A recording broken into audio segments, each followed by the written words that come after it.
In Tech Matters, the pre-clearance program. The Department of Homeland Security calls pre-clearance a security imperative and an economic opportunity.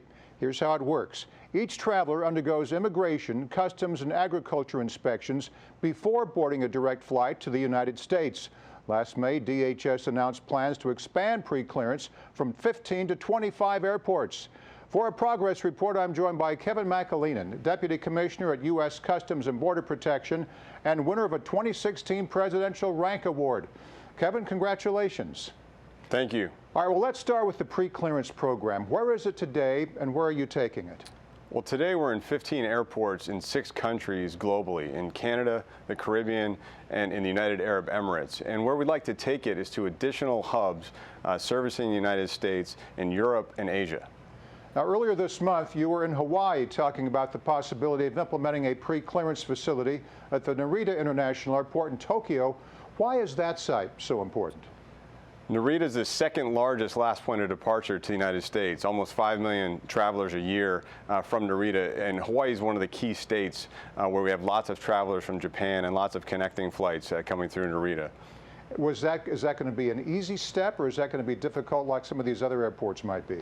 Well, with the larger airport, you're looking at how to handle the logistics, how to get travelers from their connecting flight in an expeditious manner so that they can benefit from pre-clearance. So when they land in the United States, they get to go directly to their destination or to a connecting flight without going through an additional process. Makes a lot of sense. Now let's talk about Abu Dhabi for a moment.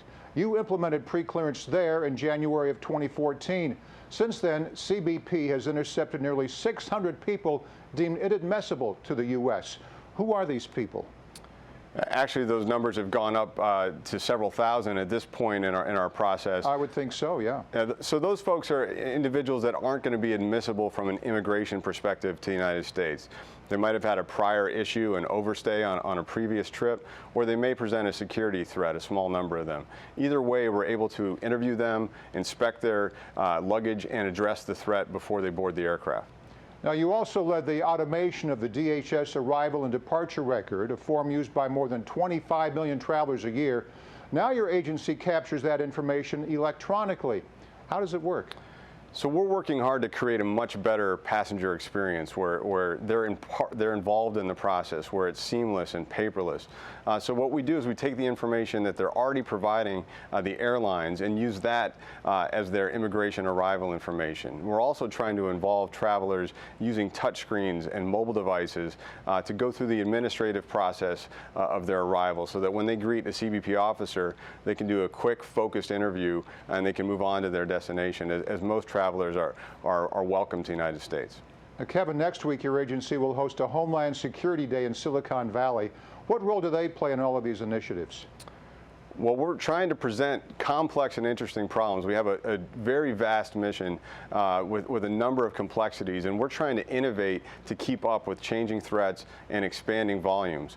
So we thought we'd go to the heart of innovation and present some of these ideas and challenges and see what we can do in conjunction with the top technology experts in the world, and also find innovative ways to partner with them on streamlined procurements and ongoing efforts. Now let's talk about motivation. One reason you joined CBP is because you wanted to be part of the solution after 9/11. Those attacks changed air travel forever. We all know that. Today, many flyers board a plane with some degree of trepidation. You've spent the past few years trying to make the travel experience safer and easier for people entering and re-entering the U.S.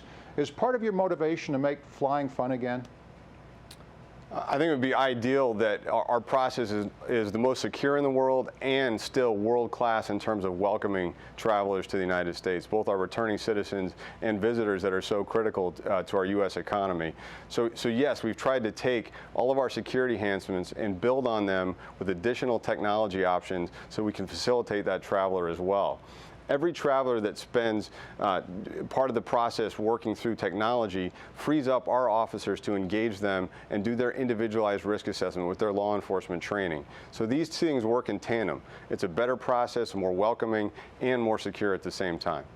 Good luck. It sounds like a program that is something we need, particularly during this political year when so many people are critical of people coming to the U.S. It sounds like you're on track to make it successful. Kevin McAleenan, Deputy Commissioner at U.S. Customs and Border Protection. Thanks, Kevin. Thank you.